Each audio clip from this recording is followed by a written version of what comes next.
Akizungumza wakati wa hafla ya ukabidhi skuli ya maandalizi, madrasa, pikipiki na vifaa vingine vya ofisini kwa matawi ya CCM jimboni humo, mbunge wa jimbo la Chambani Mheshimiwa Mohamed Abdrahman Mwinyi amewataka wanachama hao hasa waliokabidhiwa pikipiki kuzitumia kwa lengo la kujikwamua kiuchumi. Kama mko wanachama 100 tu na mnapita, mkisema usajili wenu huu, mkisema ukundi wenu huu, ushirikiano huu, kila mtu mmoja kwa siku anatoa shilingi 1000. Kwa siku mnakuwa na shilingi 100,000.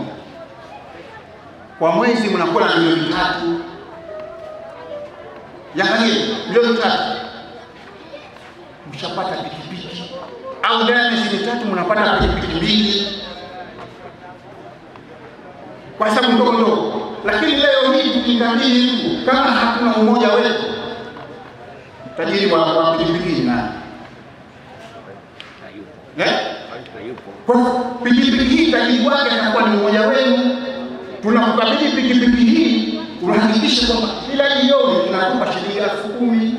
Mwenyekiti wa CCM mkoa wa Kusini Pemba, Yusufu Ali Juma, amewataka wazazi kusimamia swala elimu kwa watoto wao.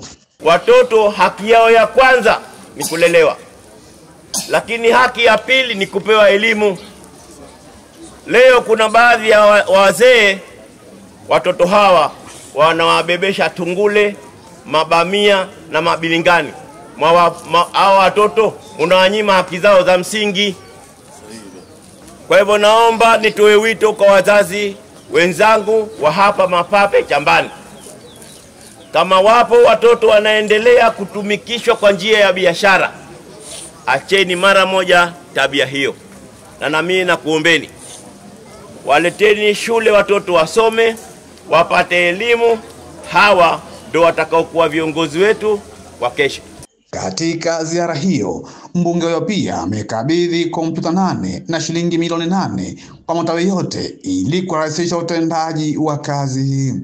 Ni Masanja Mabula, Channel 10, Pemba, Zanzibar.